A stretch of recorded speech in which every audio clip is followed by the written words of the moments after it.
রাজধানীসহ দেশের বিভিন্ন স্থানে আরও তীব্র হয়েছে গ্যাস সংকট। গ্যাস সংকটের কারণে কলকারখানা সহ বিভিন্ন প্রতিষ্ঠানের উৎপাদন বন্ধ রয়েছে।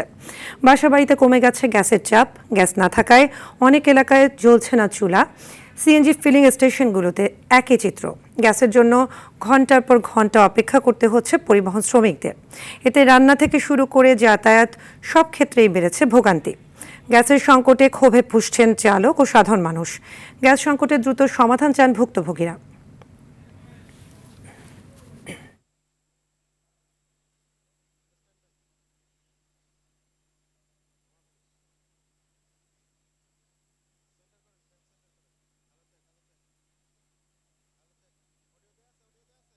আটটার পর থেকে আবার গ্যাসের প্রেশার কমে গেছে, তারপর থেকে গ্যাস দেওয়া বন্ধ। এখনো তো বন্ধ আছে, এখন তো প্রায় 2 ঘন্টা 2.5 ঘন্টা হয়ে গেছে। সকালে আসছি 5:30 বাজে, 6টা বাজে পাম্পে সিরিয়াল লাগাইছি, 10টা বাজে পর্যন্ত। এই যে এখন বাজে কত, 10টা বাজে, তাও যা পাবো একদিন চালাইতে পারবো না।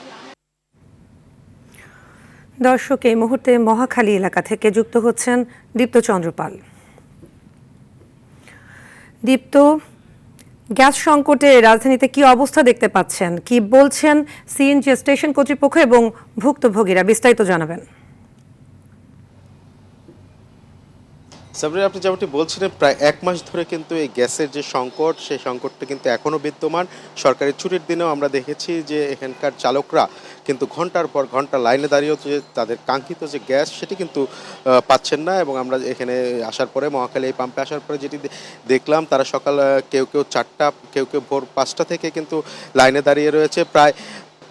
প্রায় 5 থেকে 6 ঘন্টা হওয়ার পরেও কিন্তু তারা গ্যাস পাচ্ছে না। এবং যেই পাম্পটিতে রয়েছি সেখানে কিন্তু সকাল থেকে সীমিত পরিসরে গ্যাস দেওয়া হলেও কিন্তু 8টার পর থেকে যে গ্যাস সরবরাহ রয়েছে সেটি কিন্তু বন্ধ রয়েছে।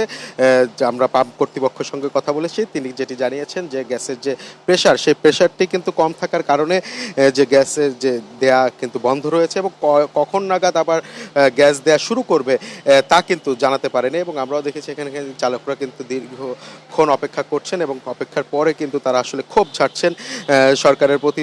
তারা কিন্তু জানাচ্ছেন যে যদি গ্যাস সরবরাহ যদি নাই থাকে তাহলে পাম্পগুলো বন্ধ রাখা হোক, প্রতিদিন আসলে এই যে ঘন্টার পর ঘন্টা ভোগান্তি থেকে তাদেরকে মুক্তি দেওয়া হোক, বা দাম বাড়িয়ে হলেও গ্যাস সরবরাহ স্বাভাবিক করা হোক, এমনটাই কিন্তু বলছেন। একটু যদি বলে রাখি, এক্সিলারেটর টার্মিনাল থেকে যে এলএনজি সরবরাহ সেটি কিন্তু বন্ধ রয়েছে। এবং গতকালকে সন্ধ্যায়, আসলে শুক্রবার সন্ধ্যায়, একটি জাহাজ কিন্তু এলএনজি নিয়ে বঙ্গোপসাগরে এসেছে এবং সেগুলো কিন্তু আনলোডিং চলছে। এবং আনলোডিংয়ের পরে সামিটের মাধ্যমে সেই গ্যাসগুলো সরবরাহ করা হবে।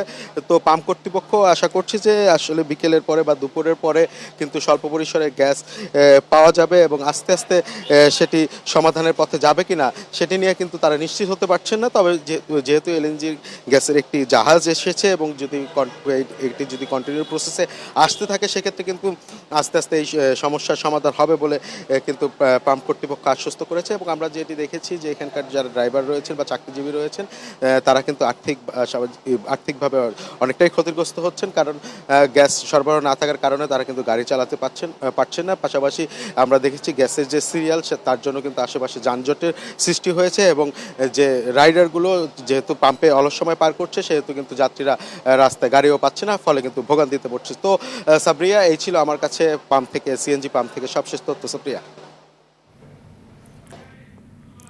ধন্যবাদ আপনাকে।